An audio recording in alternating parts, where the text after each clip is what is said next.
Kapag sinabi mong pambansang hayop, kadalasang maiisip natin ang mga totoo at makasaysayang nilalang tulad ng agila, leon o usa.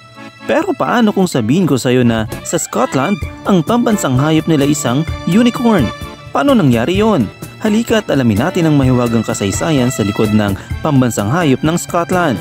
Pero bago tayo magpatuloy, mag-like, share at mag-comment sa ating video, pindutin na din ang notification bell para maging updated ka sa mga susunod nating mga video.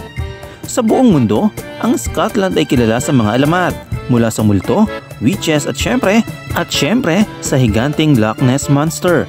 Pero sa kanilang opisyal na simbolismo, ang unicorn ang napili nilang pambansang hayop.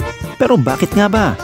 Sa Celtic mythology, ang unicorn ay sumisimbolo ng kadalisayan, kapangyarihan at kalayaan, mga katangiang taglay din ng mga Scots. Sinasabing ang kanilang sungay ay may mahiwagang kakayahang linisin ang lason sa tubig.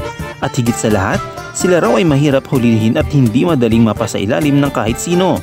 Paano nga ba naging opisyal na simbolo ito?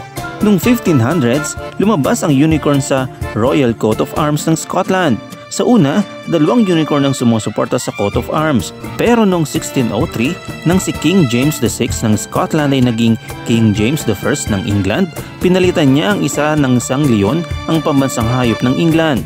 Para saan? Para ipakita ang pagkakaisa ng dalawang bansa. Pero teka, alam niyo bang sa alamat, mortal na magkaaway ang lion at unicorn? Sa kasaysayan, sinisimbolo ng leon ang pwersa ng England, samantalang ang unicorn ay kalayaan ng Scotland. Kaya kahit pinagsama sila sa coat of arms, may mensahe ito.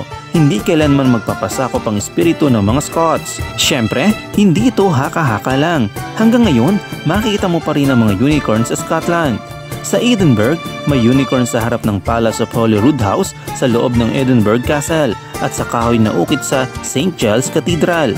Kung may makita kang market cross o lumang market cross sa iba't ibang lungsod tulad ng Edinburgh, Dunfermline at Falkland, may unicorn na nakatayo sa taas. Sa Stirling Castle, may mga sikat na tapiseryang tinatawag na Hunt of the Unicorn. At sa Dundee, makikita mo ang isang lumang barkong pandigma na tinawag na HMS Unicorn, kung saan may nakatayong unicorn bilang figurehead nito. At dahil espesyal ang unicorn sa Scotland, ipinagdiriwang nila ito taon-taon tuwing April 9 sa National Unicorn Day. Kaya kung ikaw ay mahilig sa alamat, siguro panahon na para ilagay ang Scotland sa iyong travel bucket list. Kaya ayan, ngayon alam mo na kung bakit unicorn ang pambansang hayop ng Scotland. Ano sa tingin mo? Dapat din bang magkaroon ng Pilipinas ng isang mythical creature bilang pambansang hayop? Comment down below.